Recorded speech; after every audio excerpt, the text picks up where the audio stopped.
Our busy day of NHL trades continue. This one's between the Kings and the Capitals involving Pierre-Luc Dubois. We'll break down the deal and what led to this coming up next.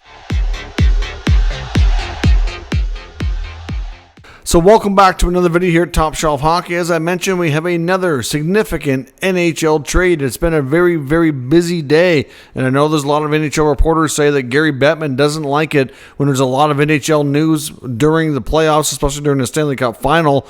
He can't be happy today if that's the case, because it's been one heck of a busy day, and even dating into yesterday and the last couple days, really. So here's the deal. Pierre-Luc Dubois, who had signed an 8-year contract at $8.5 million after being traded from Winnipeg to LA just last offseason, is on the move yet again, this time to the Washington Capitals. The Capitals send veteran goaltender Darcy Kuemper back to the LA Kings as the return piece. Now, this is one that we didn't see coming. A lot of us thought Dubois was going to end up being bought out because, yeah, I mean, he's had twice in his career where he's basically demanded an NHL trade, wasn't going to sign an extension, did it in Columbus, got traded to the Jets for Patrick Laine.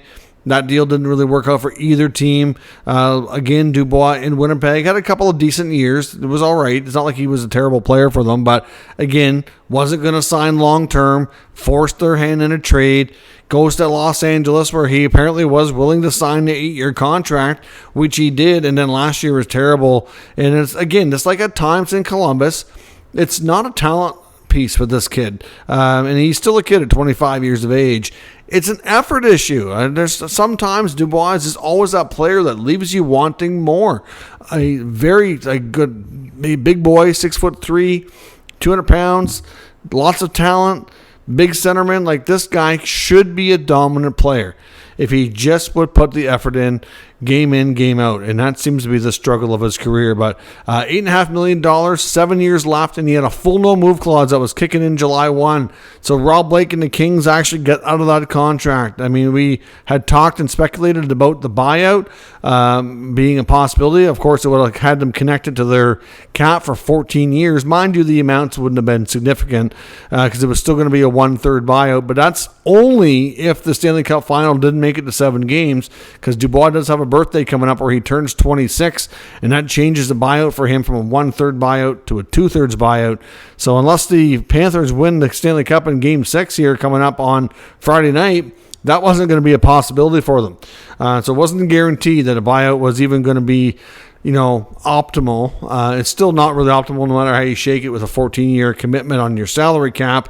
Rob Blake, the GM, did indicate earlier this offseason that they were not planning to buy out Dubois after 1 year, and very much a disappointing year at that.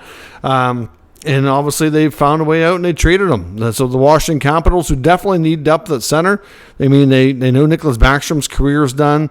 They know that Kuznetsov was traded, really depleted their center depth. TJ Oshie probably is done. We're still waiting for confirmation on that. Dylan Strome, by all means, was a good pickup for them, but definitely need more help down the middle. And if Dubois plays to his potential, that could be a good pickup for them, but his history indicates that that may not be the case, and time will tell. Time will definitely tell. We know Washington wants to be as competitive as possible for the remaining years of Alex Ovechkin in his career. And, at the end of the day, we'll see if this works out. Darcy Kuemper still has 3 years left on his contract of $5.25 million. He was outplayed last year. Obviously, Charlie Lindgren kind of stole the number one job. Lindgren had a rough season. Lindgren had a good season. Kuemper had a rough season. And the Kings definitely need goaltending help. There's no doubt. So I think that will reassure us that Cam Talbot won't be going back to Los Angeles.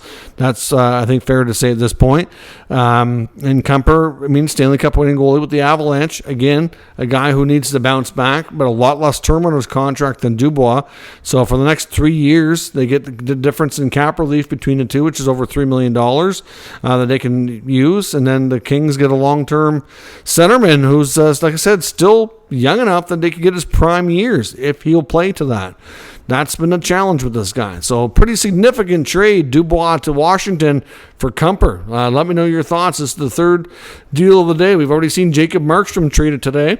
Of course, off to New Jersey. Then we saw a trade with Dallas sending youngster Ty Dellandrea to the San Jose Sharks. The Sharks also made another fairly big move, picking up Barclay Goodrow on waivers today.